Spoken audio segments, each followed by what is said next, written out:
s velmi zajímavým hostem, panem Bacikem, tureckým politologem, který v současné době vyučuje u nás v Olomouci na Univerzitě Palackého. A jakožto moderátorku večera bych rád přivítal Barboru Hrabalovou, která je za ním schovaná. Dříve než je pozvu sem dopředu, tak bych chtěl pozvat Jakuba Sobotku, který vlastně za Skautský institut v Olomouci tuhle akci dal dohromady, svou ji uspořádal v podstatě sám, my jsme mu pomohli spíš technicky. A rád bych, aby nám pověděl něco o celém tom pásmu, ve kterém se vlastně tahle beseda schovává. Takže poprosím Jakuba, aby přišel za námi. Dobrý večer. Já bych vám chtěl říct na úvod, že náš dnešní host je opravdu výjimečný. A chtěl bych říct jenom ve dvou větách pár slov k tomu pásmu, které nás čeká. Jmenuje se V čase a místě, co jste nevěděli do dneška. My jsme to nevěděli do včerejška. Spočívá to v tom, že pásmo těchto večerů se bude inspirovat motem Skautského institutu, které zní Zanechat svět lepším. Paleta našich hostů bude opravdu pestrá, nebudou to jenom lidi z oblasti politiky, nebudou to lidi z oblasti rozvojových studií, i když k tomu máme blízko třeba tady někteří. Budou to lidi z oblasti kultury, budou to možná nějací pamětníci, budou to staří skauti, budou to opravdu zajímaví hosté. Myslím si, že se máme všetci na co těšit a tímto bych chtěl zahájit tento večer a pozvat sem dopředu naše hosty.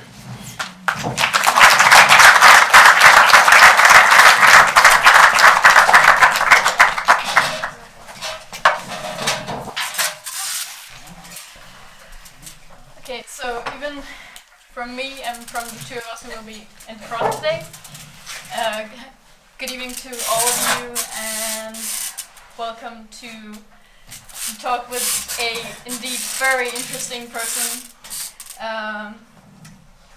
He was a dean in Ankara before the Turkish events that we're going to talk about that are not as clear as we would like them to be. But this professor is an expert in Middle East, so whenever you have a question in anything you were confused about, or in any topic from Syria to Kurdistan, to basically anything you might not understand about this part of the world, you are very welcome to ask, because the format of today's talk will be very free. So I will have the privilege of asking the first questions, but you may raise your hands or wave at us or something like that throughout the whole evening or the hour.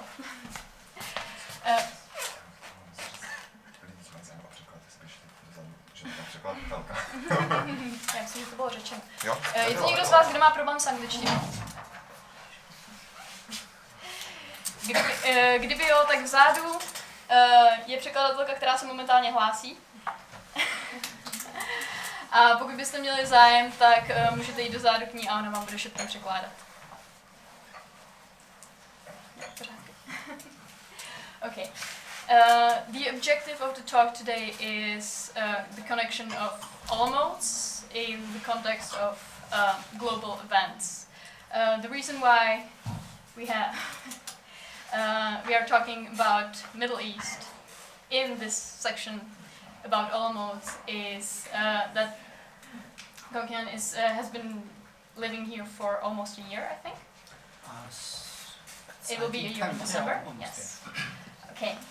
And he has been teaching here at Palackého University at the Faculty of Arts, Political Sciences, and basically his expertise in Middle East.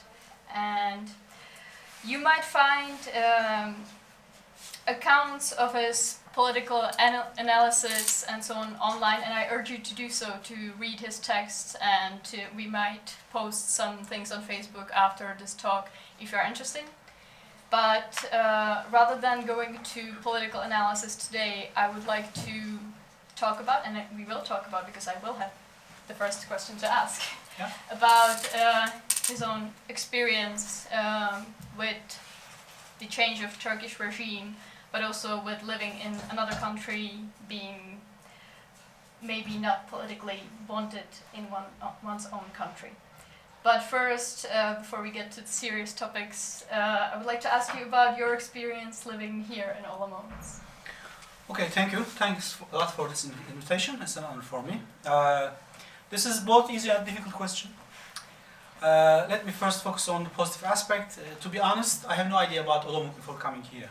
When I take the first plane leaving Turkey last year, I have some ideas about how to end the process, but if I was asked, probably I would not list Olomouc, because it's a process. When you start, you cannot make some exact calculations about long term. So you just, it's a kind of survival psychology, which means that you want to focus on the day. Maybe the day after the day and the day after the day. So you have no luxury to make some kind of plans, calculations, this city, that city. So I find, after very interesting connections of chains and chance and so forth, Olomouc. Well, the first thing, the good thing about Olomouc is there is nothing, almost nothing about my background, which is good, I think. So I have an identity, I have a history, I have a culture, I have a religion. Ironically, it's not like living in a cosmopolitan city like Prague, like Brussels, where there's a group of Muslims, probably Turkish people. But in Olomouc, it's just like living on Jupiter for me. So I don't have anything with my culture, anything with my identity, anything in my past, which might be bad, but for the time being, I enjoy it. It's a kind of detox. I suggest you to do for a while, maybe not long as I'm doing, you can take. It's just like holidays, people going to India, some other places, So far, of course, there are some people from Turkey here, but maybe less than 5 or 10. I'm sure there are some Muslim people. By the way, I'm not categorically against them, but I'm just emphasizing the contrast. So it's after almost 10 months, it's good to be in a country, in a city, where you share almost from that perspective, nothing. It's a kind of freedom. So you have a right to be yourself. I mean, absolute right to emancipation. Okay. So it's very interesting case from my perspective. The second is, you feel culture here. So it's thick, which means that, when you live in big cities, you just touch people and pass by, okay? But here, okay, it's a very beautiful city, by the way. I have the chance of being, probably except Latin America, all across the globe. I've been to Australia, I've been to Far East, Japan, China, Afghanistan. So if I am asked, I put Olomouc, maybe you are not aware of that. It's a very beautiful town, very, very beautiful village. You have, forest almost adjacent to the city, less than 3 kilometers, very beautiful. And we have history, so it's a very well protected city. So probably you are not aware of it, but it's a very, very beautiful town. So I'm enjoying it. So I feel myself here part of a kind of, events, past events, and now playing my role here in a humble way. So the third point is, it's compared with big cities, it is comparatively easy for foreigners. Mm-hmm. So I have not been facing difficulty, kind of cultural reaction because of my identity. Maybe I am a bit white because of that, I don't know. So it's a tough world, to be honest. So my experience here is okay. And a lot of time, I have a lot of time, there is no traffic.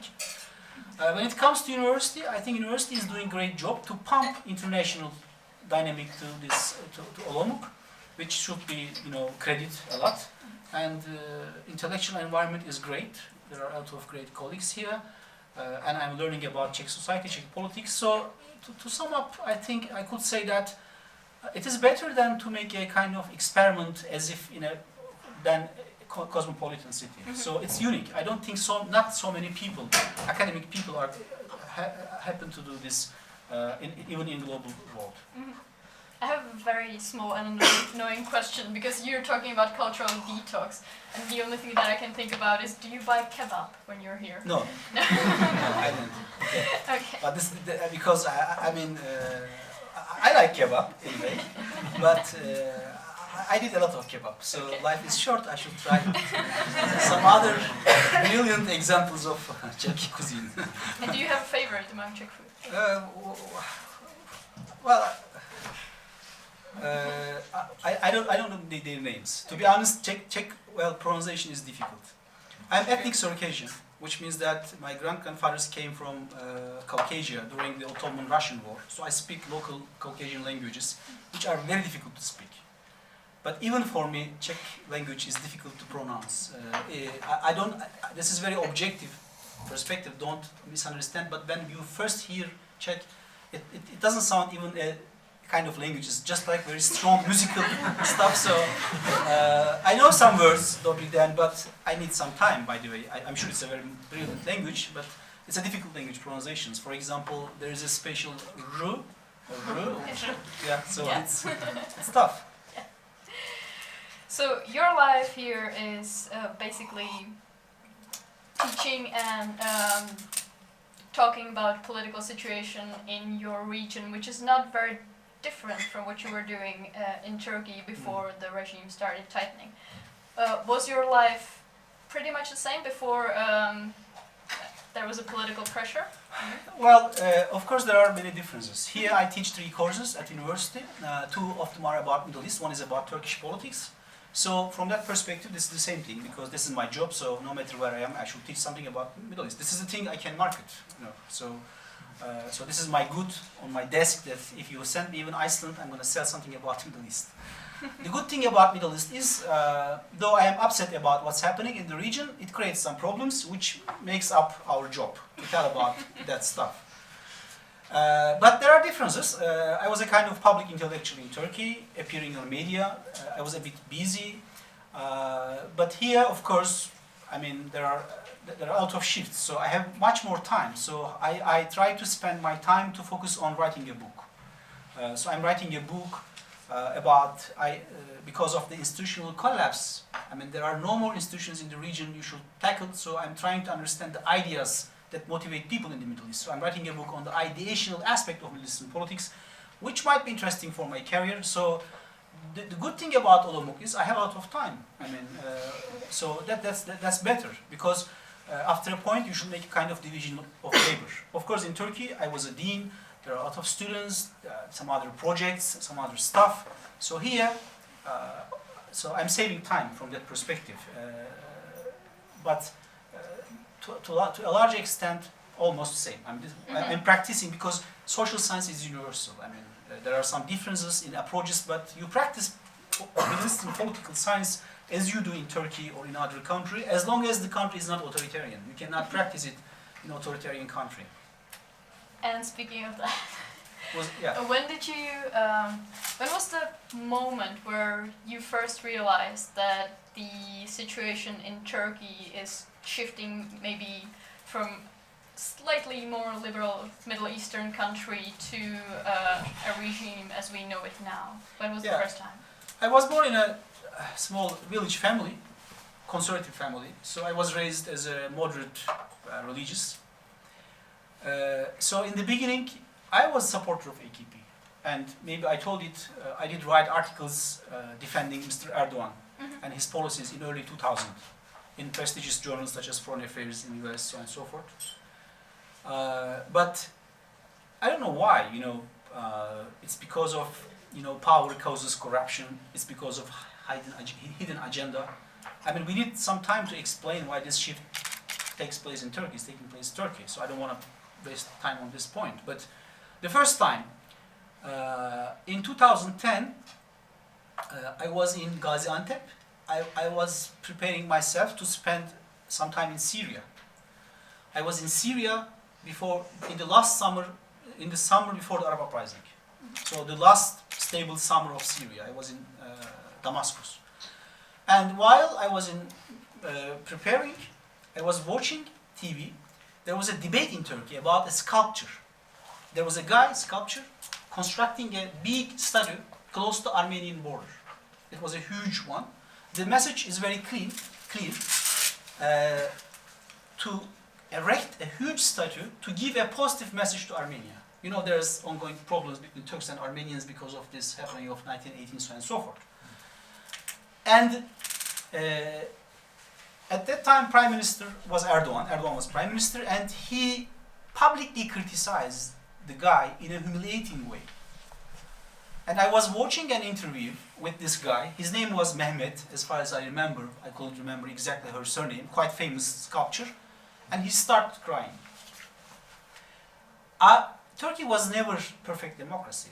Turkey was never Denmark or Norway. I mean, I remember when I was small, kids, it was always authoritarian. I remember 1980 coup, 1996 postmodern coup. So Turkey has always been a kind of authoritarian. but I have never been subjected to, maybe it's because of personal background, I'm sure there are some worse cases in Turkey, the guy started crying. It was pornographic for me. I realized that things are changing, okay? I felt that that guy and that statue was dismantled by the government then. Mhm. And the guy became subject to huge criticism, government criticism, so on and so forth. So it was September, I think, or October, I'm not sure, 2010, I realized things are changing in Turkey. So it's no longer the same country. And the worse, I felt that things is likely to get worse. What was so wrong about that statue? Was it a religious reason or was it a political reason? I'm not sure about it. I couldn't understand. I couldn't remember exactly that. I don't think there's something about religious nationalism because you know during the First Great War there was big problems between Turks and Armenians. I don't want to open that debate here. But so from an Islamic and nationalist perspective, when you go to Turkey, nationalist and Islamic actors are extremely against recognizing what happened in 1918 as genocide. So I think it was something like that, but I'm not sure about, to be honest. But the issue, I mean, the subject at hand was the statue. So it was dismantled, okay? I don't think it has a religious message or secular message to provoke religious problems. It was an Armenian issue. And before 2010, Mr. Erdogan was critical of nationalism in that sense in Turkey. I remember the first time I went to Armenia, part of rapprochement. And for example, I remember Armenian president came to Turkey, Turkish president visited Armenia, there were some football matches, and there was almost visa-free regime between Turkey and Armenia. So it was the golden age of Turkish foreign policy. Then we were supporting government because they were correct policies.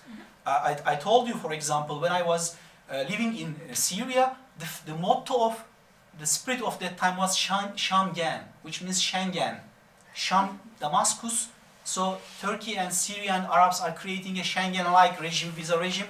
And I remember there was no visa regime. I mean, we were traveling from Antep to Lebanon, from Beirut to Damascus. So it was such a euphoria, optimism. And I had the opportunity of visiting several times Armenia and to meet colleagues over there. But suddenly when authoritarianism started, I think it's typical. I mean, Turkey could be different, another country could be different, but the patterns of authoritarianism are same. I don't want to mess the speech with some guys, American scholars about authoritarianism, but if you read some people about authoritarianism, there are some similar patterns, okay? Similar patterns. So it is easy to recognize authoritarianism, no matter if it is in Turkey or it is in any other country.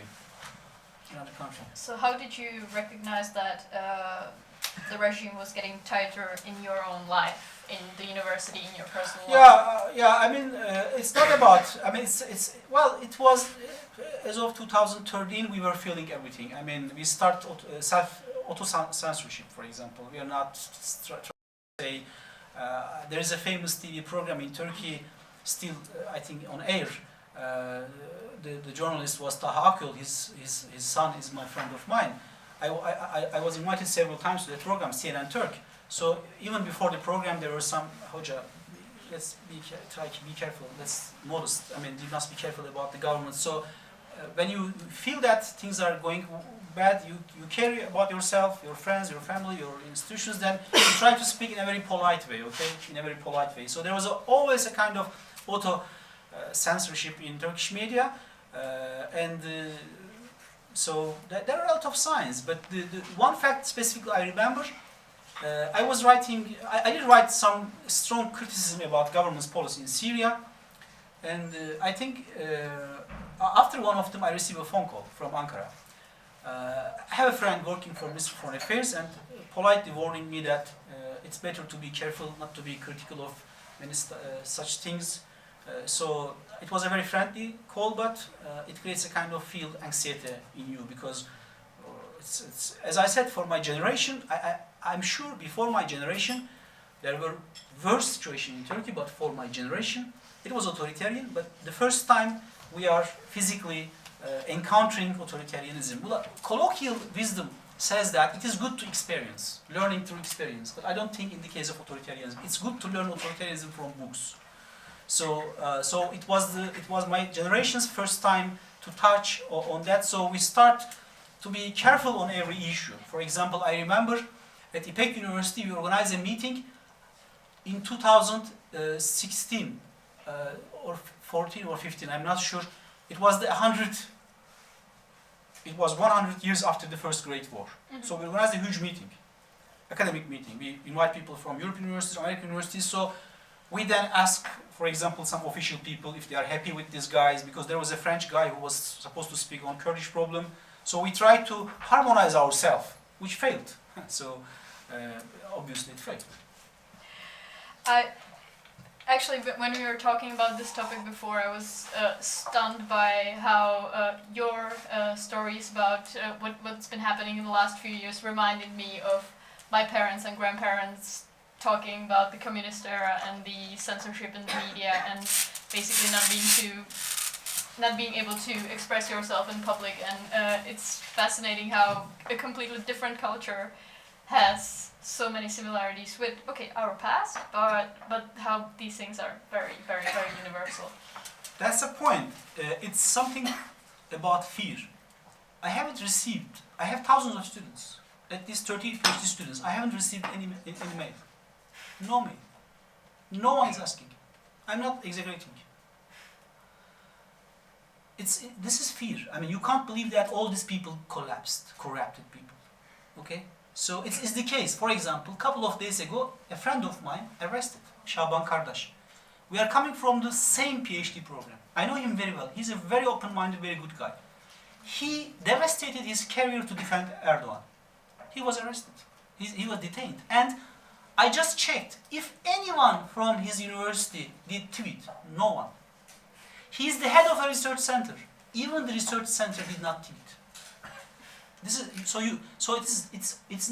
It's about morality, that's true, but I don't know, I have thousands of students, I mean, still working for the government, maybe in different places, but I haven't received even one email asking me what you are doing. So it's just like maybe level of fear. People have some fears. For example, sometimes there are some media reports about me, some kind of allegations about, so it's very usual. When we have Facebook, FaceTime. By the way, it's the best time to be out of country because we have Twitter, FaceTime, WhatsApp. So I can't imagine how to be out of your country in 40s and 50s. You know, it might be difficult. So I can speak with my mom, for example. We use symbolic language. I'm not exaggerating because they have some fears about that. Okay. For example, my dad told me that they buried some of the books from the personal library. So some people are burying their books. A prosecutor asked the arrest of, I forget, but I think Foucault. Yeah, you can't imagine the level of prosecutors in Turkey right now. So if you quote Foucault, they thought that it's a kind of gangster. Yeah, I'm not exaggerating. Please Google. Fact check what I'm saying. So another guy did write the anthropology thesis, quoted Negri, Italian guy. Also, he was blamed by the prosecutor as being organizing a crime against Turkish government. So this is the level of, authoritarianism in Turkey. So you don't expect a help. But one point, if I can, I don't have a lot of experience to give you insights, but if you ask me, I don't think many people have good friends. If you are asking me, probably throughout your life you will have 1 or 0 very good friends. So do whatever needed to get 1 good friend. If you have 2 good friends, you are exceptional person. So a good friend can change your life in very tough positions. Arranging your ticket, arranging your baggage. Okay, so my experience showed me that a good friend is very critical, and you shouldn't think that you have a lot of friends. I think we should find another word. You might be surrounded by many people, but not all of them are friends. I don't want to make some kind of claims about that, but so my humble suggestion is to find a very good friend which is going to help you, who's going to help you during all your life without asking why should I, why am I, okay, this kind of stuff. So it's the case. So in the Turkish case, nobody is calling, and I have some fears to call my friends because I don't know how they are going to respond. So I have, for example, we discover VPN. I discover some secret emails which are thought to be safe. So we're trying everything to make the things, much more, because people have some fears, because there is no, what we are talking about is not authoritarianism in Turkey, it's very arbitrary authoritarianism. So, for example, there was a football match yesterday between Galatasaray and Fenerbahçe. Prime Minister ordered official investigation about some photos that Galatasaray fans raised. Because Prime Minister thought that it insinuate terrorism. I'm not kidding, just fact check. So this is the mentality we are facing. So whatever you do might be risky. So it's based on interpretation. So according to Prime Minister, some football fans in the yesterday derby, they raised some kind of photos which are obviously, or insinuating a kind of message, subliminal message against the government. So people are arrested on that basis. People are arrested because of this kind of stuff. So I have a lot of students, a lot of friends, nobody is mailing. But I understand it because I can feel the level of fear. One of my friends was killed. Some people are trying to leave Turkey across the Greece, the border between Turkey and Greece, and there's a river. Okay? A few academics were killed in the river. Because they lost their life. Because you should pass the river at night. If you don't swim very well, you strangle it. Okay. So this is the level of stuff. So on the one hand, I'm upset about that. On the other hand, it's not even a problem.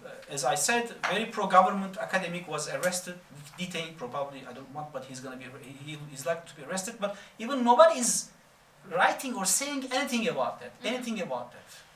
So how did you get to that position? From a position where you were basically writing in support of Erdogan, and then situation started tightening a little bit. Did this tightening and this fear and arrests and so on start from one day to another, or was it a gradual process? We all know the stories about the coup, but was it something before that led to that? To be honest, I thought I was mistaken. So we should give credit to time. One thing, if I am asked to be very personal on this, I think it's worth reading 1,000 volume books on political science. So what I learned from the experience, one is we shouldn't underestimate ourselves, but we shouldn't also overestimate. Probably all your ideas are going to change within 5 years. So you should give credit to time. So to be very honest, I was mistaken. But on the other hand, I'm dreaming about early 2010.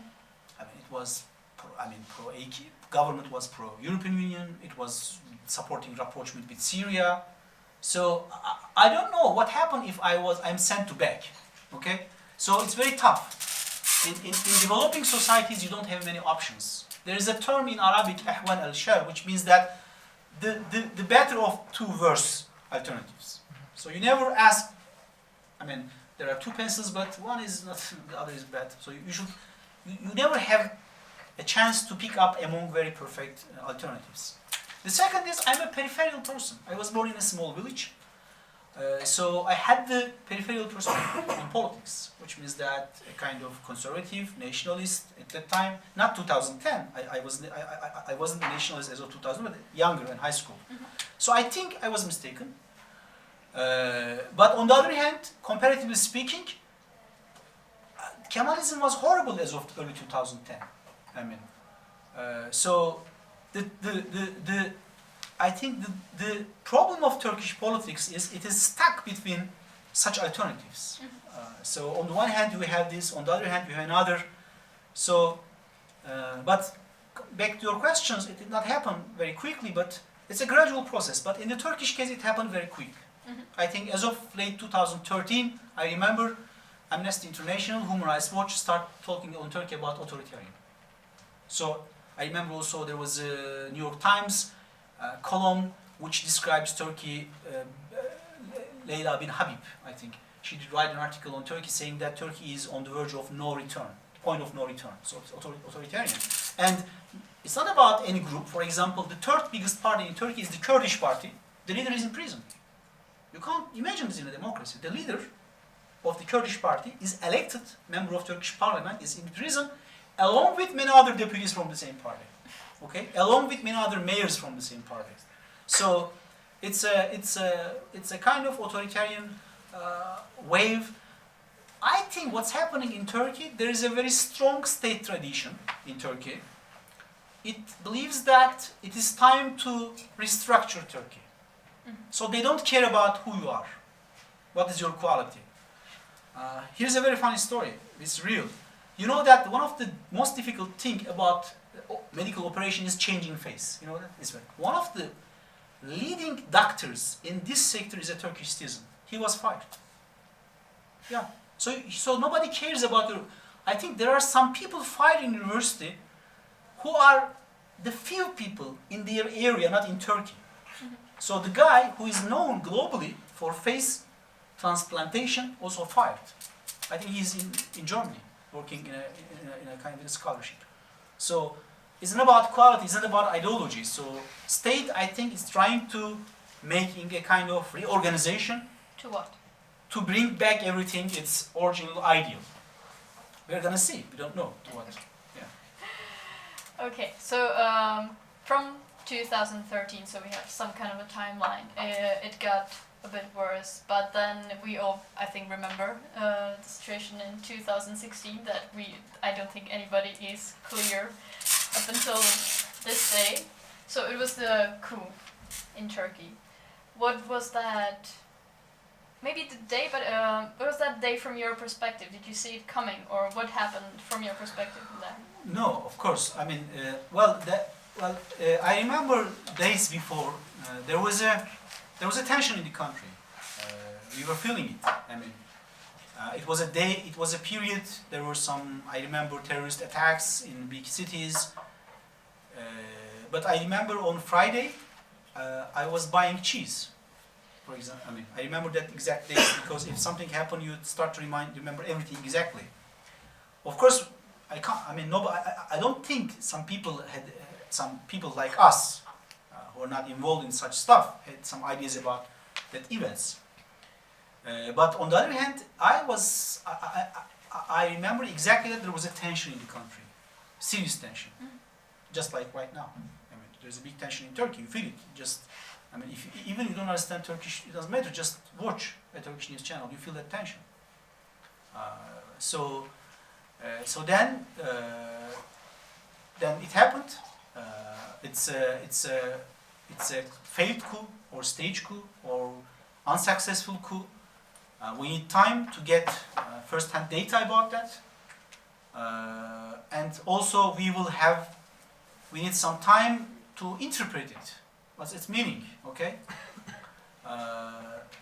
But on one fact, I'm 100% sure it gave a blank check to Erdogan. Because of failed coup, Erdogan has a chance to purge and restructure state.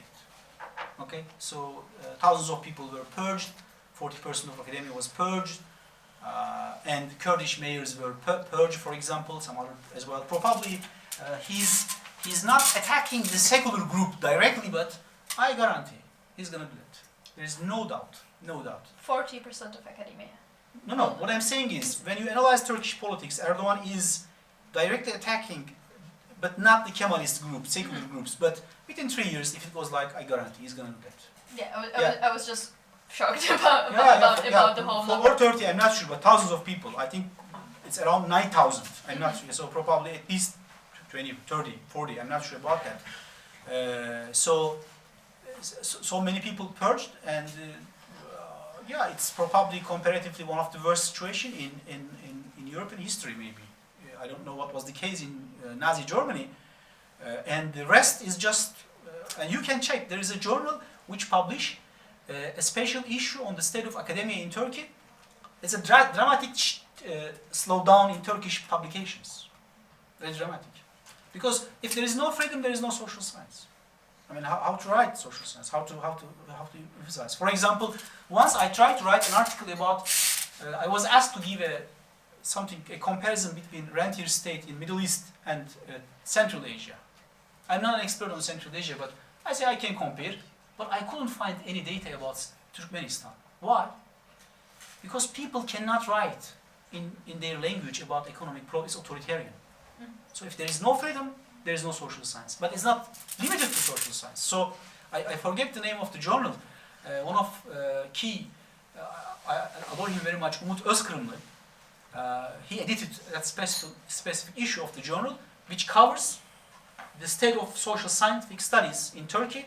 There's a drastic slow going down. So it's a big crisis, and I understand many people. For example, I know a person at Bilkent University. Bilkent University is a leading university, but one of the most brilliant mind in nanotechnology was fired. So I understand who are in Turkey. I don't think I have a moral right to criticize them, because I can imagine what may happen to them. Okay? And after the coup, Erdogan amended the regulation that governs university system. Before we had elections, right now it's unilaterally president appoints, without elections. A Turkish president has a right to appoint any professor as the president of university. So it's typical, so the Turkish university system becomes a branch of executive power. So on one hand, I am upset to see leading universities are silent on such stuff, but on the other hand, I understand. It's authoritarian regime, so I understand if they don't want to risk their life. So I'm not critical of that. Yeah.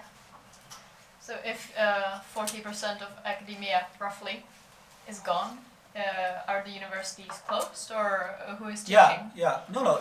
I think 18 or 19 universities are closed, but well, I mean, the point is, there's a friend of mine, Candan Badem, who is coming from a Marxist background, who was fired as well from Tunceli University. He tweeted, we were following each other, I just checked his tweet this afternoon. He went to post office in Tunceli. Tunceli is a very poor province in the middle of, in east part of Turkey. He went to post office, and he noticed, in his tweet he said, there were two guys in the post office. Why? Because the government fired some of them. When you are fired, you have nothing. No retirement, no pension, no right to go, no right to work. Okay? So the other people, because of, they may fire us, they resigned and asked for early retirement. So there was no one working in Tunceli post office. You get the point? So people, imagine that the government is purging. If you are purged, which means that you have no right to ask for, in many cases, retirement, no right to work for official, so and so forth. And for example, I have my official document, I was KHK. And imagine that, which means that I was fired because of working for a terrorist organization, technically. So imagine that I am looking for a job in a Çukurarna pastry. So why you are fired? Because of terrorism. So it's very difficult to find a job for those people. So facing such problems, even people start resigning voluntarily because to ask some rights in terms of pension rights, retirement. So probably there are many vacancies, but I don't think, as I said, state has a logic right now. When I listen Turkish politicians right now, they speak as if they are under an existential threat. So everything should be done to stop it. Everything is secondary. Right now we should stop this existential threat. Mm-hmm. So I don't think they care about that. They care. Here's a very interesting fact. I just talked about a pro-government guy detained. He is one of the most favorite students of former Turkish Prime Minister Ahmet Davutoğlu. Even he's not speaking on him. So this is the level of fear. And people are rumoring that even Davutoğlu could be arrested. So this is a kind of path dependence, which means that you can't stop it. It's becoming big and big every day. So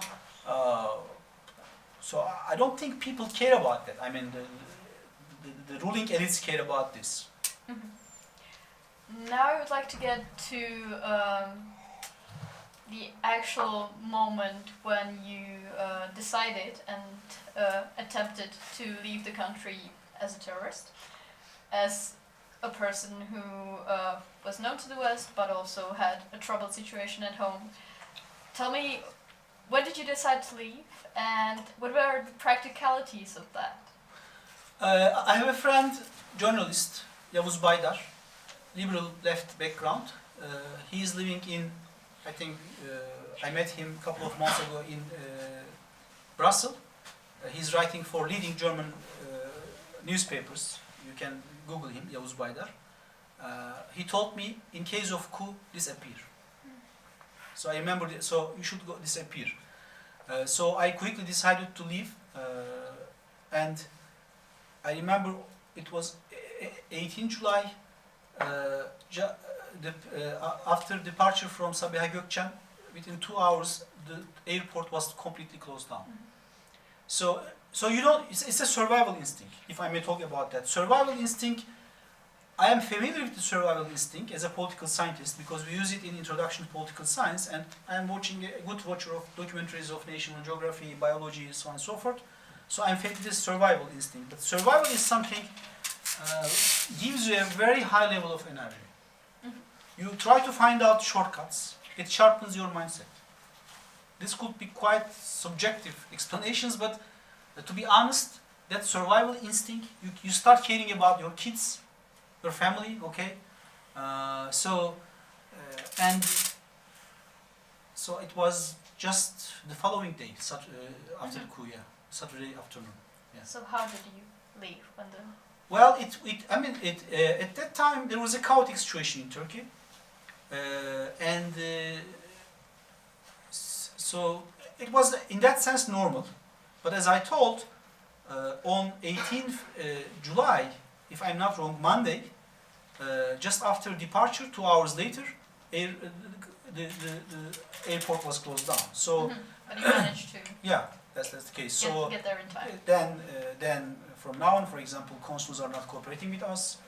I have no idea about my status of my passport. Probably I cannot leave Schengen area. The consuls, if you go to a consulate to ask a document, they don't give your passport back. So it's a kind of luck situation, and it's the most difficult part of leaving country in this way is document problem. All people are asking the documents. You don't have documents. For example, in Brussels, I was asked to prove that I'm married, but you cannot prove it.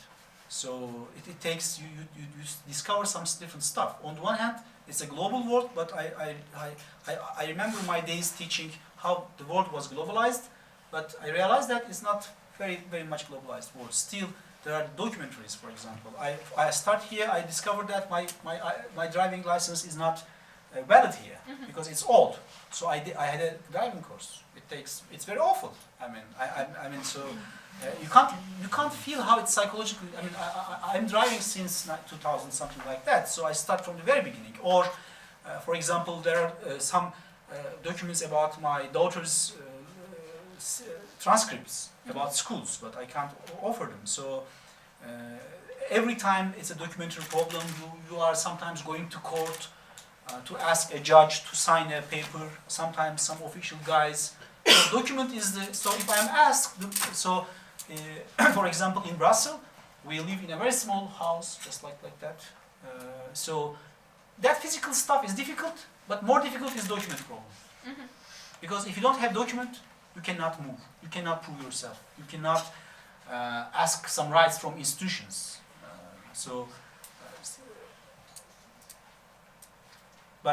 Then you try to, that survival instinct, try to discover some kind of connections. For example, in Brussels, there's a very strong local government system.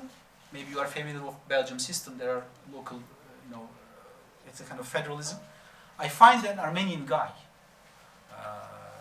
who is working for the local government. He helped me a lot. So it's just you discover this kind of stuff, make some shortcuts. But as of 18 July, things were normal. There were police checking some extra making checks from computer about you. but as of 19, everything was closed, and then I think within 10 days the university was closed down. So many of, for example, I have a friend who had a PhD from, I think, Princeton University, who is trapped in Turkey right now. Economist who cannot leave because of his passport was cancelled. So the thing that from the very beginning you should leave the country. But I also remember there are, we call trolls, I don't know English, there are pro-government Twitter accounts who did write about possible events. I think it was early Saturday, they tweet also about me. The list of academics and journalists to be arrested, I was in the list as well. I also keep it because New York University Scholar Rescue Fund, there are some global institutions that offers financial support for scholars like me. One of them is Scholar Rescue Fund. I'm a fellowship of Scholar Rescue Fund, but they ask you how you are at risk. So you should provide some documents, and I provide that tweets.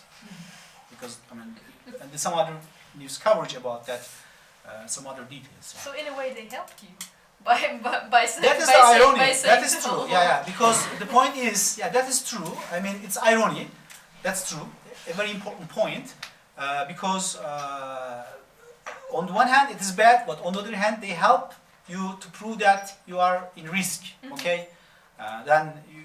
There are some, maybe, I don't want you to practice this, but if in the long term you need, there are some global institutions that help scholars at risk. One is Scholar at Risk, CAR, the other is Scholar Rescue Fund.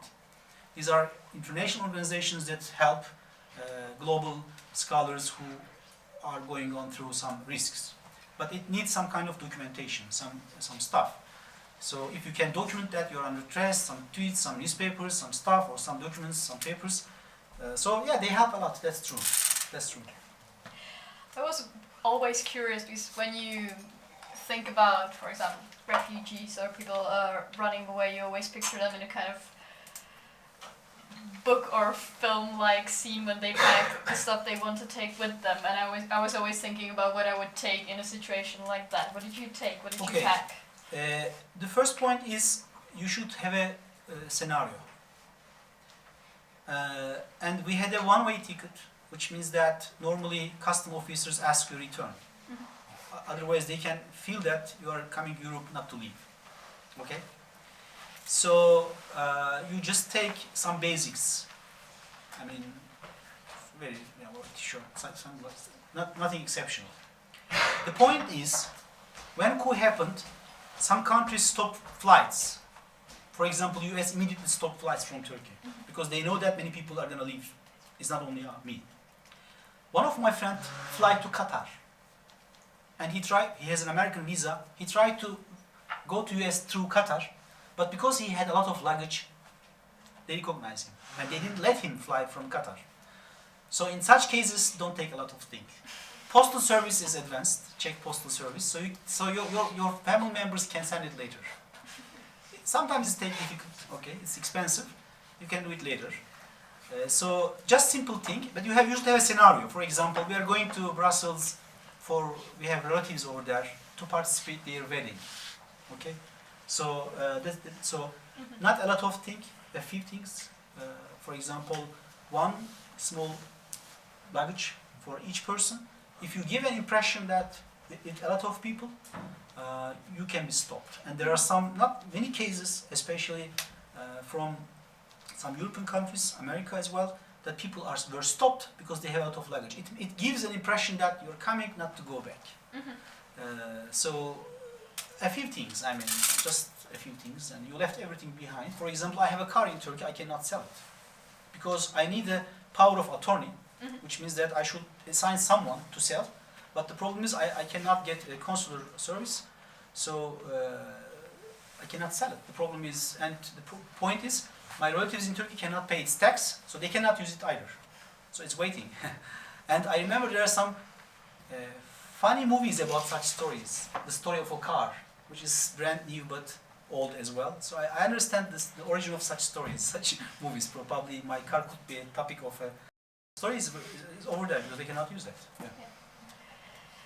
you as a professor of international affairs, you probably knew what's happening to people who are running away from their country. Were you worried that you were going to end up in a detention camp or in a situation like that? What did you imagine would happen when you get to Brussels? Okay, we have statistics about that. From Turkey, if people cannot find a place to survive, like me, they ask for asylum seeker. Mm-hmm. Okay. Asylum seeker process for each country is different. I'm an expert on that. I can give a lecture. There's a Dublin Protocol. Have you ever heard about Dublin Protocol? Okay. So there are so many details. For example, imagine you are a Turkish citizen landed in Italy. Can you ask for an asylum seeker for France? These are details about that, okay? And each country, for example, some countries requires you to stay in camp. Some countries do not, okay? So it's a very complex situation. So I was thinking about that. My uncle lives in Germany. So I was thinking about going to Germany to ask asylum based on I have a visa, some kind of long term, or I don't want to make, because some of them also I may practice some of them later.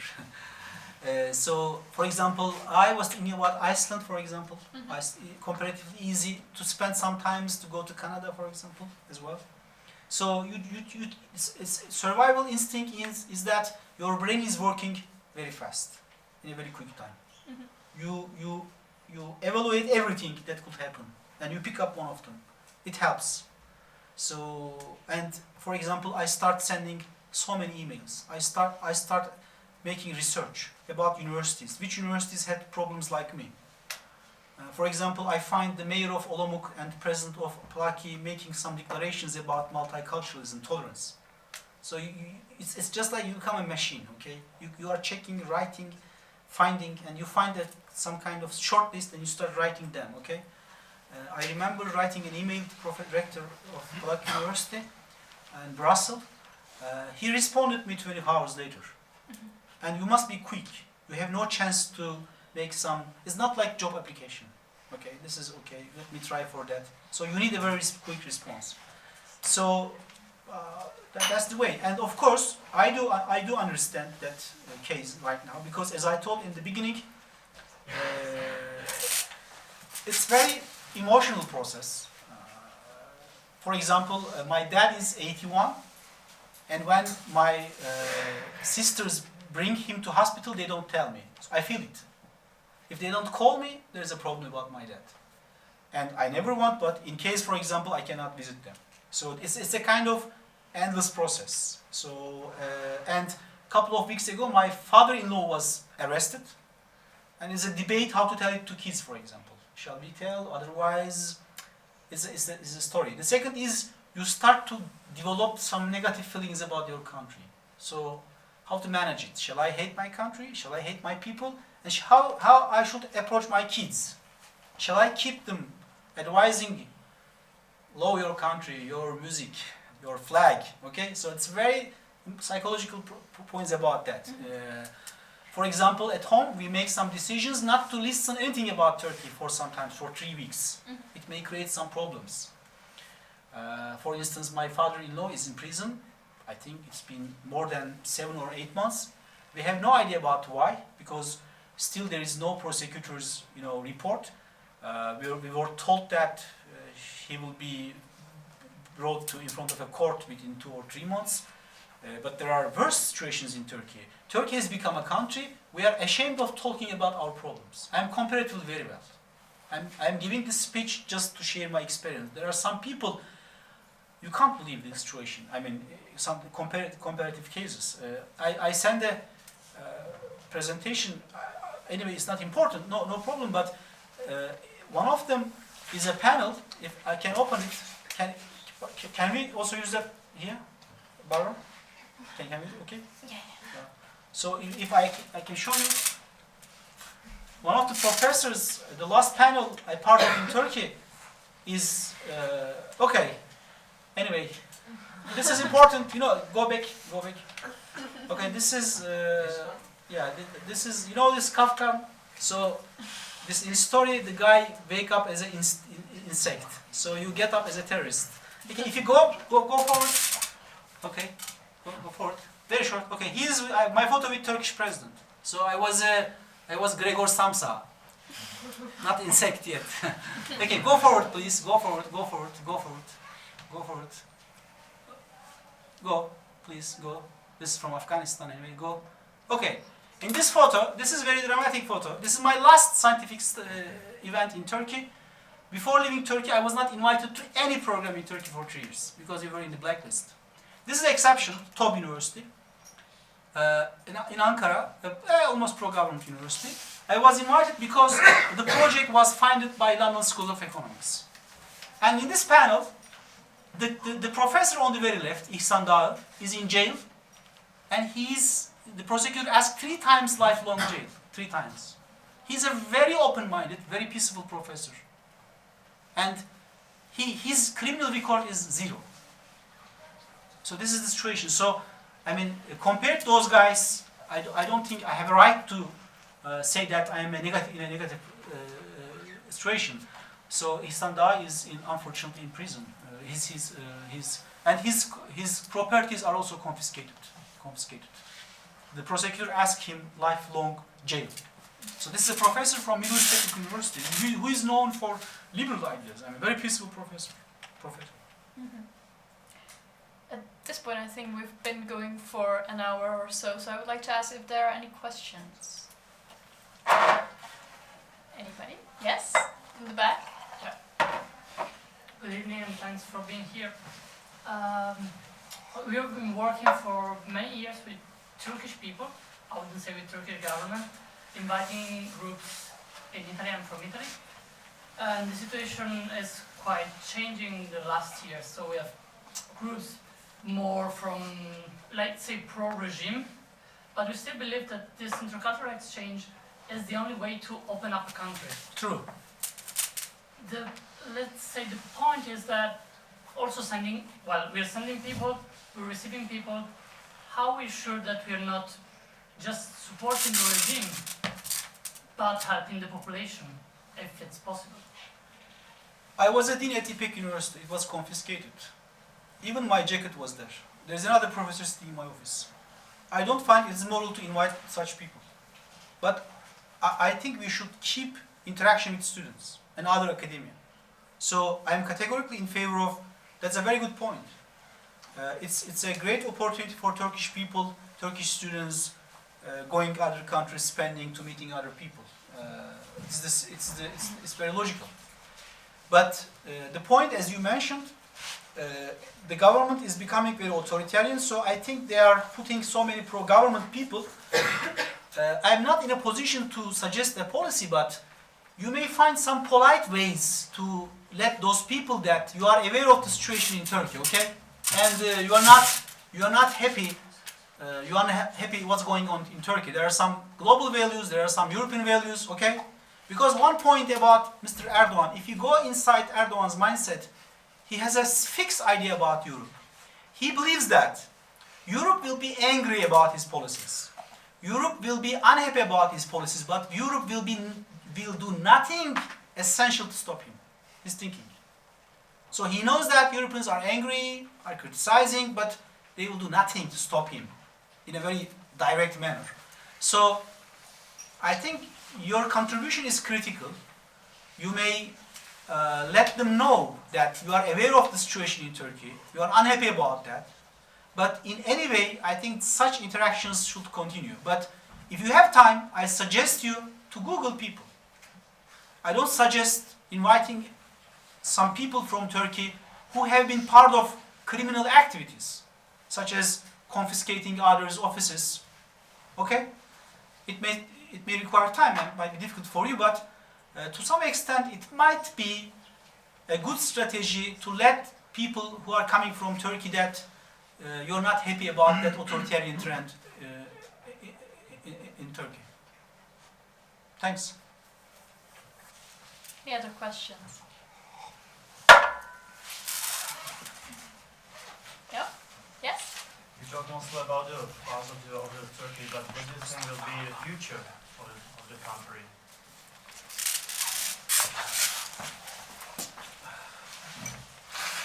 There are two perspectives on that. Okay, let's resume. One is, if you look at Turkish history since 19th century, there are ebb and flows, okay? So, from one perspective, it is a one of another segment. Then Turkey will also go beyond this, okay? Then I will comment. This is good. We are learning how religion is may become poisonous with politics. So, if we can go beyond this horrible, horrific episode, I will say that it was very costly, but we learned a lot. Okay. But the second is, what if it did not stop and Erdogan is able to transform? Because I did write my master thesis on Iran. When Khomeini made a revolution in 1979, for 7 months people kept, they're going to fail, saying they're going to fail.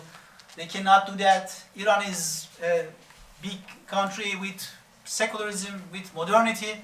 But they succeeded in Iran. Okay? I am confused. I don't know. I mean, I can't comment. I don't have the required data to comment on that. Some days I feel that Erdogan is going to fail. Some days I feel that no. Okay? So I'm not sure about the end of the game in Turkey. But if Turkey can succeed to go beyond this episode, it may be a great opportunity for Turkish people to learn about that. But it's not also fair only to criticize Erdogan. What about Turkish people? Okay, why people are silent about that? Why, I mean, 500,000 Kurdish people forced to leave their houses. It's winter. Why no one is caring about them? So, it is easy to criticize Erdogan, but I think there is a moral test in Turkey, and societies sometimes fail. Just like in Spain in the past. In Germany, for example, they failed. There is no doubt. Maybe in your society there were failures. I'm not an expert on Czech history. So, to some extent, I can say that a large part of Turkish society has failed in this moral test. But I'm not sure about the exact answer to your questions. Let's wait. I mean, we should give again credit to time.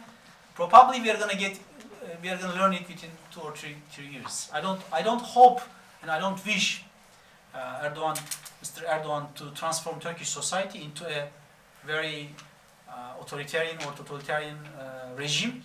But to be honest, there are some signs about that, in favor of that, unfortunately. Yes?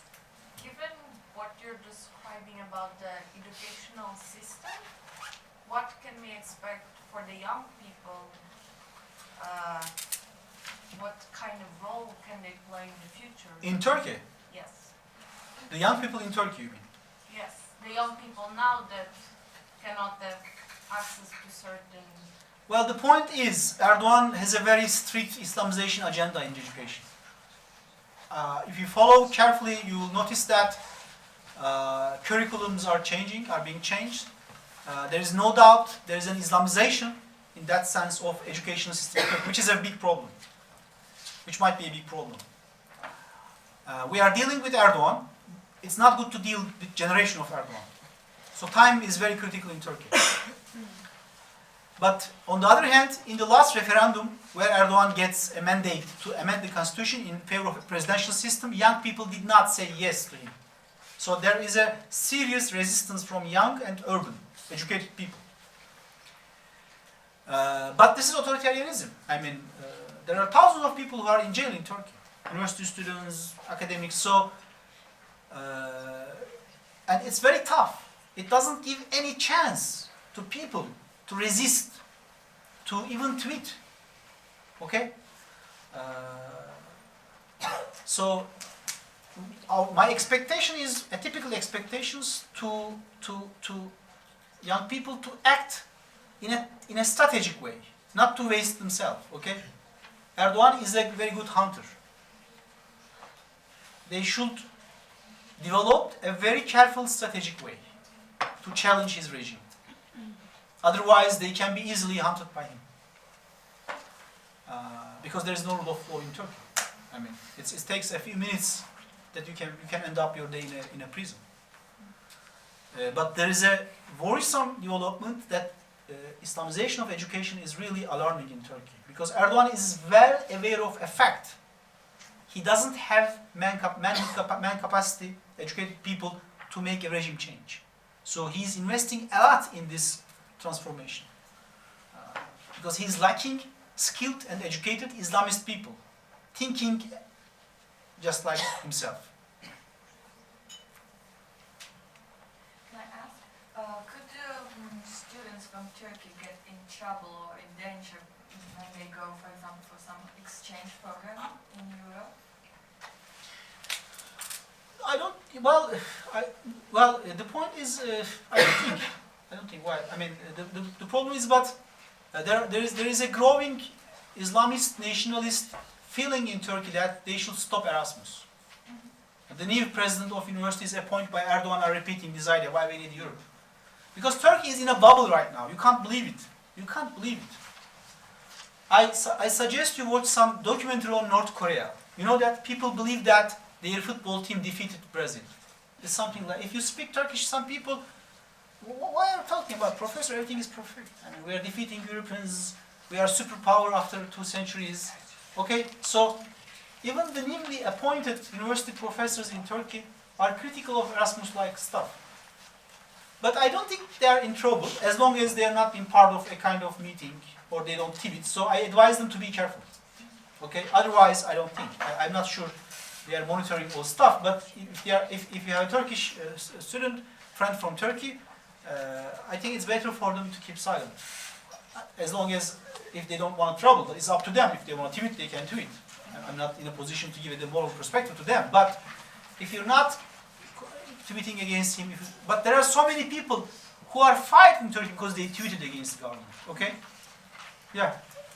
Answering to this, but then they, even if they want to go for exchange program, they have the visa issue, so it's not ultimately them that decide, but they are given the visa or not. So I think a lot of people that would like to participate in exchanges actually are not.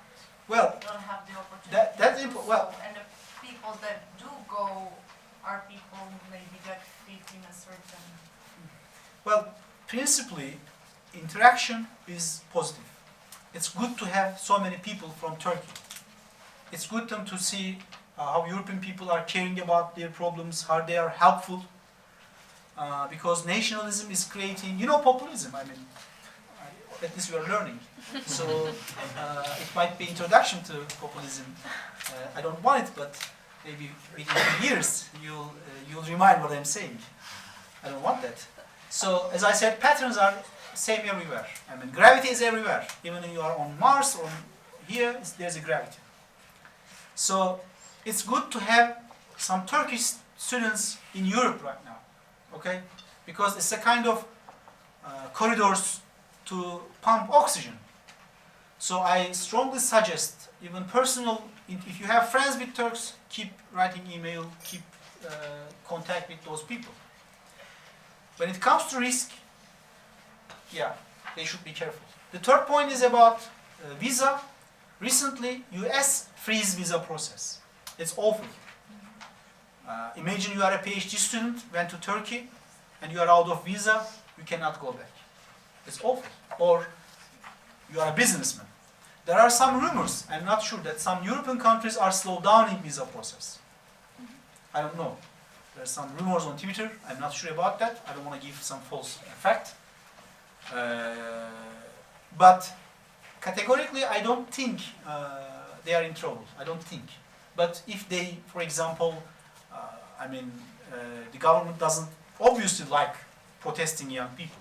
There is no doubt since Gezi protests. But for the time being, it's good to have students from Turkey. My only reservation is there are some scholars who are complicing, cooperating in authoritarianism with the government. Okay? I don't think it is morally correct to be in cooperation with those universities, not their students. Okay? Students are innocent. Mm-hmm. Well, I know that when we were talking about this topic, when you were preparing for this talk, I know you told me that one of your students was actually reporting at you. That's right. Yeah. Not personalizing. For example, let me give you a name. a friend of mine, has a PhD from Boston University. He's one of the leading anthropologists on European Islam, Ahmet Yükleyen. He's holding also Dutch citizen. And he was arrested last year. He spent almost a year in prison, released 2 weeks ago. He was arrested because another professor, write a report against him. So this is shame. About being, there is a movie, maybe you are aware of that, The Woman in Gold. Have you watched that movie? Okay, that movie is about the story of an Austrian family whose one portrait was taken by Nazi regime, so they are trying to get it back from Austria. There is a scene in the movie. They were asked, when you feel that you should leave the country. They say that not because of police, not because of authoritarianism. When our neighbors start reporting against us, it's time to leave. So, if people, ordinary people, I can understand state authoritarianism. I can explain it. Police, army. It's not surprising, okay? But when ordinary people decide to do something against their friends, colleagues, it's inhuman in that sense. So, for example, I don't want to give names, but there's another professor from our universities trying to cooperate. But as I said, I'm out of Turkey right now. So I don't have absolute moral authority to judge them because we don't know the circumstances they are facing in Turkey. Okay, they could be threatened. Let me give you exact 2 interesting cases. In the last 2 months, 2 major mayors in Turkey were forced to resign from government party. Istanbul mayor resigned because Erdogan asked him to resign. So this is a very strong one-man rule. Normally, the mayor of Istanbul is supposed to be very strong. And the elected mayor of Istanbul, he resigned. So this is a huge wave which you can't stop it. You can't protect yourself. So, but as I said, that's why I'm talking about the moral crisis of Turkish society. Moral crisis. On that sense, I think probably later we will read some articles that focus on Turkish case from that perspective, not only focusing on political elites. Any other questions? Yeah? Do you have any contact to some Turkish commune here in Europe?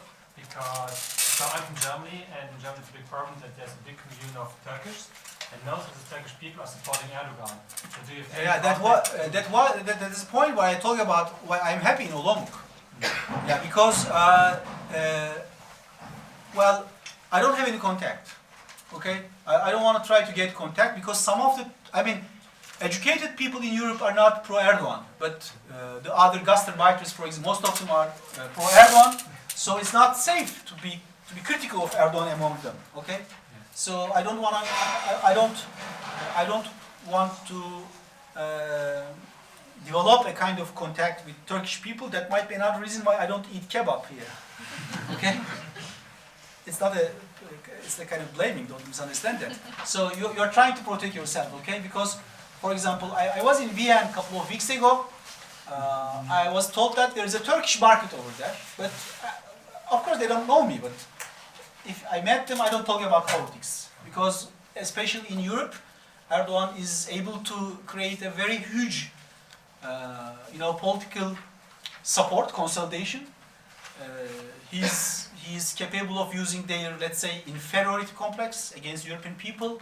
They thought that Erdogan is punishing Europe, so they are proud of Erdogan probably. There's a very funny case on YouTube. Last year, during the crisis between Turkish government and Dutch government, you remember that? Some Turkish people protesting Dutch government on YouTube. 2 Turks speaking, one saying that, be careful, they are going to arrest you. They are protesting the Dutch government. Be careful, they are going to arrest you. The Turk saying that, is this Turkey? Don't worry. You understand? So this is the irony of being Turk in Europe. So this is not Turkey. They cannot arrest me. That's why I'm in a free country that I'm protesting Dutch government. But they are again protesting pro. But comparatively, I don't know the case exactly, but in Germany I have some colleagues. I have a colleague working in Heidelberg, for example, right now, in serious trouble. Because he was born in Germany, so he cannot socialize with their neighborhood here.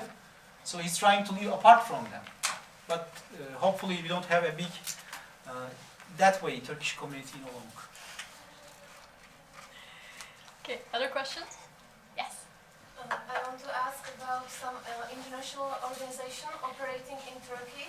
Do you think they can have some positive effects on Turkish politics?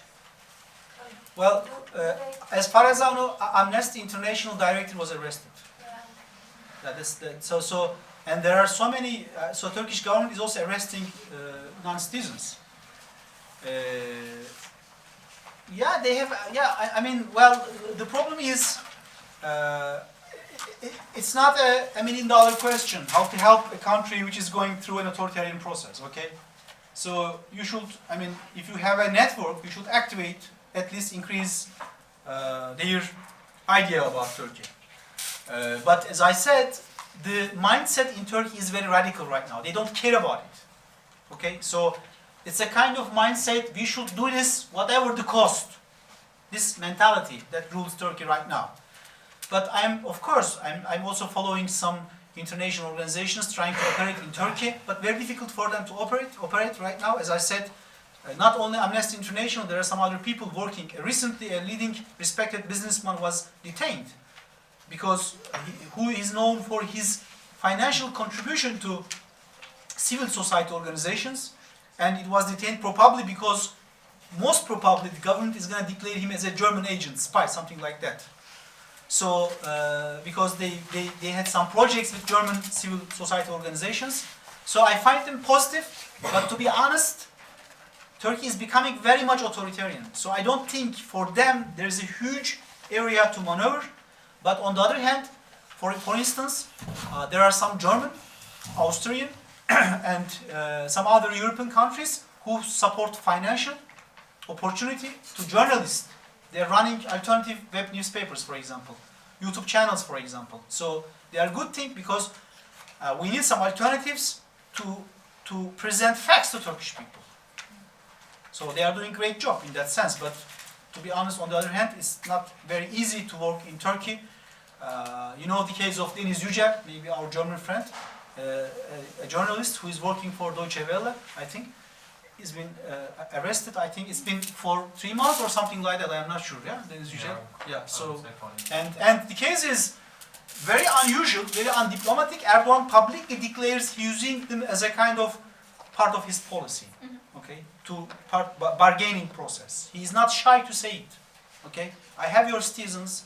If you want this, I want that citizen from you. This is the logic. So he's not shy to say it publicly. Okay. Yes. Can I ask?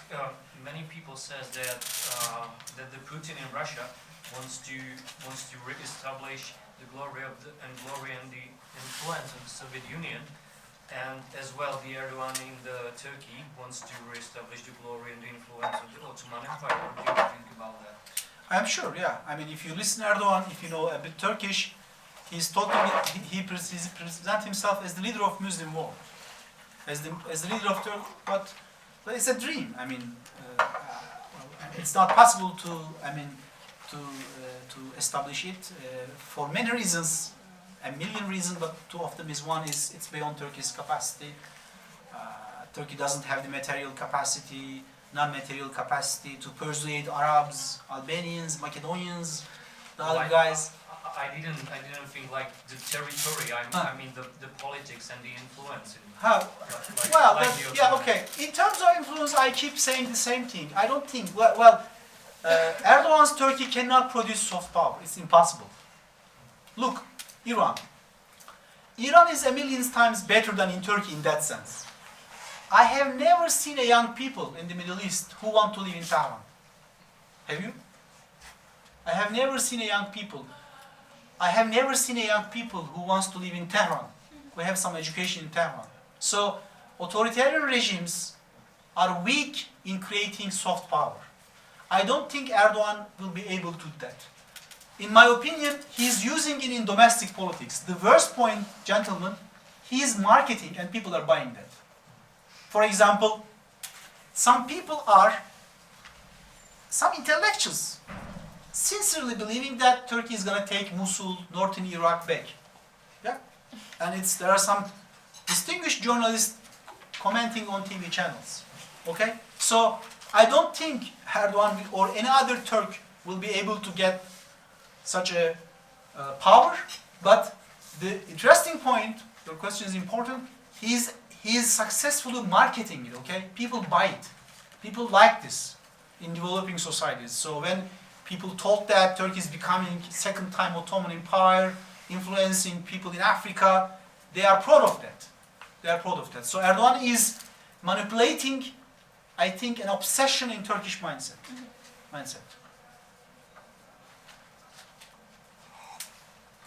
Any other questions? Yeah, once again. Yeah. Okay. What is his the real aim in the foreign policy? Because we know he is in the power almost for 20 years, and his or Turkey's approach in foreign policy to, for example, Syria, it changed many times to Assad's regime or his approach to Iran's regime. So what do you think is his aim really? Because he's changing his mind very often. Yeah, that's an important point. It's very difficult to know it because he's a person who is very contradictory. You cannot get a picture, a foreign policy photo. For example, he is criticizing Russia sometimes, but sometimes pro-Russian. For instance, 6 months ago, Turkey was the arch enemy of regime in Baghdad. But now, Baghdad, Iraqi Prime Minister will be in Ankara soon. I think that it's a survival foreign policy. Turkey is going through a very serious economic crisis right now. Turkish economy is very bad right now. And Turkey is not, Erdogan realized that it's no longer possible to continue its cordial relations with West. Not possible. So he's desperately trying for alternative. He's going to China, he's going to India. So the reason why this activism is the survival, I think.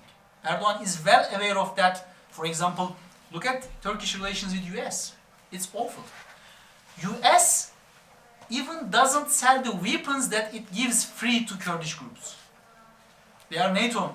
So the American government is giving some kind of sophisticated weapons to YPG in Syria, the Kurdish militia, but even they are not selling it to Turkey. So there is a de facto embargo, not only by US, even partially from Germany. So Erdogan, I think, realizing this alarming situation in terms of its relations with West, so he's trying desperately to find alternative. Activism is, I think, originating from that. Looking alternative with Russia, looking alternative with India, but it's very difficult. I mean, we can be critical of West, but I am, as a professor of international relations, to be honest, the only effective organizations are the Western ones. There are a lot of, but not capable. So, you like or dislike NATO, European Union, or other international regimes, such as trade, in terms of other stuff. So, it's very difficult to have the kind of cooperation between Turkey and, BRICS, something like that. So, in my understanding, 2 points. One, it's difficult to get what the real picture in his mind, but more critically, he's doing this because of survival. He desperately in need of alternative in foreign policy, desperately. For example, right now, to stop Kurds, he's dancing with Iran, which is impossible in the long term. He supports Russia against Kurds, but we learned that Putin is making contracts on oil with Kurds. Then within 2 weeks, Erdogan is going to angry to Russia. Okay? I guarantee it's the way how it happens. You can, just follow these news from alternative internet resources. So, my explanation is that survival strategy, to make some kind of opportunity to survive. Okay, so do you think there was any real chance to be Turkey a member of European Union in history? As you know, the process started in 1973, but I think nowadays it's not a real chance to. There was any real chance in history. Given this condition, no. But the point is, if we are talking about, I mean, Copenhagen criteria, rule of law, Turkey cannot. There is no doubt. But the worrying problem is there are some authoritarian members of European Union as well. Okay, the authoritarianism is not peculiar to Turkey. I mean, for example, if I said this 10 years ago, I can't imagine. NATO has some authoritarian members right now. European Union has some pseudo-authoritarian governments right now. So it's a big problem. But even, I mean, you can't believe there are some politicians whose professional career depends on against Erdogan, such as Kurz in Austria, for example. You can't expect Austria supporting Turkey's membership. There are some personal hate between some European leaders and Erdogan. Okay, so I don't think. Some are pragmatists, such as French president. I know Macron doesn't like Erdogan, but he cares about trade. He's not going very critical about that. So I don't think with this Europe, with this Turkey, it's impossible. But what's happening right now, nobody wants to stop the game. So they are just tolerating each other. So Erdogan several times say that you should make your decisions, either take us or leave, stop the game. But I don't think European Union or Turkey is going to do that. So it's a kind of low profile, going around refugee issue. Unfortunately, diplomacy is now bargaining on human bodies, refugee problem, okay? Refugee problem. So people, and Turkey has this asset. I mean, Turkey can pump another 5 million refugees to Europe, which might be disaster for the remaining center parties. I don't want to say it again, but maybe some of my students here. Imagine Assad saying 5 years ago, I will resign with one condition. I want 500,000 Arabs in Germany. But there are 600,000. This is one of the most important events in European history. By the way, I'm not saying because I'm exiled. This is great in terms of multiculturalism, so on and so forth. Probably our generation will not be able to see a moderate Islam from Middle East, maybe from Europe. Such level. Probably Europe is going to generate a reasonable interpretation of Islam with those Muslims. So, but it's problem it's a matter. I mean, Merkel is losing ground for that, okay? And populist parties are exploiting that, manipulating. People have some fears about some stuff, even very liberal people. So, I don't think this is an end story right now. But we should, it's not also only about Turkey, it's about Europe. Europe is doing, well, looking the crisis in global politics, Europe is doing well. Okay. But there are a lot of problems in Europe as well. I mean, so many problems in terms of refugee problem, populism, for example. Look, Eastern Europe, for instance. So I think it's a tough time for global politics. We should wait some time to see things settle down. But with Erdogan, I don't think the membership process has a chance. Because there are some leaders in Europe who have a personal career against Erdogan, and Erdogan's personal career is against them. So very, very unlikely. Any other questions? Okay. No? Okay. One last question, and with preferably short answer because Yeah, they're doing more science than me. I will do it very shortly. Considering that we're talking at a Scout event and the motto, as it was said earlier, is to leave the world a better place for these groups of people. Considering your experience with what you've seen, what you've been through, could you give advice to young people how they can leave the world a better place? As another young person, very difficult question. I don't think I have needed or enough experience, but just to answer politely your question, as I said first, you should know that your ideas are going to change.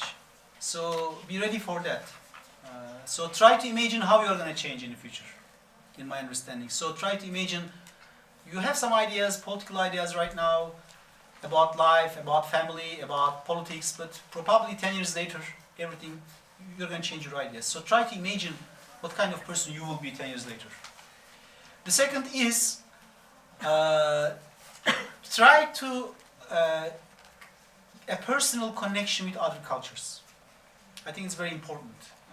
So it's not a textbook idea. I'm not saying learn Arabic, learn Spanish. No,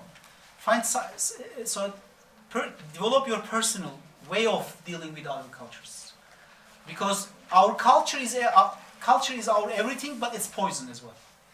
So it's a kind of paradigm through which we look, but it hides other parts of the globe. So people should find very personal ways to increase their knowledge about other cultures. Meet some people you never met, for example. If you don't meet a Buddhist, meet a Buddhist. If you've never been to a mosque, go to a mosque. Do something very marginal, radical, that you never done it so far. I think this personal encounter is the most critical point about that. The third point is don't be illusioned by social media. Social media is no longer a place for protest. If you are tweeting, you are not protesting. So we are in the second period of social media, so don't give too much credit to social media. It's important, follow it, be part of it, but nobody cares about protesting through social media. Okay? So I'm not calling you to protest someone, but if you have some ideas about politics, about your life, you can protest social media on your girlfriend or boyfriend in social media. It doesn't make sense in that sense. Only. Otherwise, I mean, politicians do not care. The fourth point is, as I said in the beginning, about friendship. I test my life and I discovered that one good friend is the maximum thing you can have, not two. Two is very idealism. If you say that I have friends, it's not true. There might be a lot of friends, but try to have one real friend which is gonna intervene in your life without asking questions, without doing, then asking. Okay? So it might be very difficult. I don't know if there are some sociological studies about that, but probably not many people are able to have one such good friend in their life. We could be surrounded by many people, but what I mean by that is very tough, very strict. Thanks. It was a great pleasure for me to speak here. No, thanks thank for you. wonderful questions.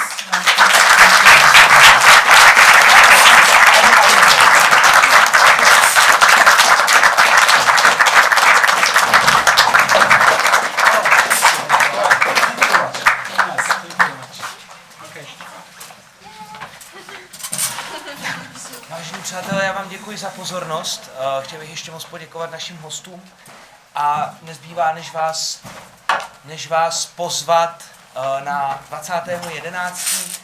Máme pokračování tohoto pásma, tentokrát s udržitelným Palackým. Zeptám se, jestli ještě někdo z kolegů ze Skautského institutu chce něco dodat k nějakému konkrétnějšímu termínu. Pokud ne, tak děkuji za pozornost a věřím, že budete sledovat náš Facebook a náš web Skautský institut v Olomouci. Děkuji.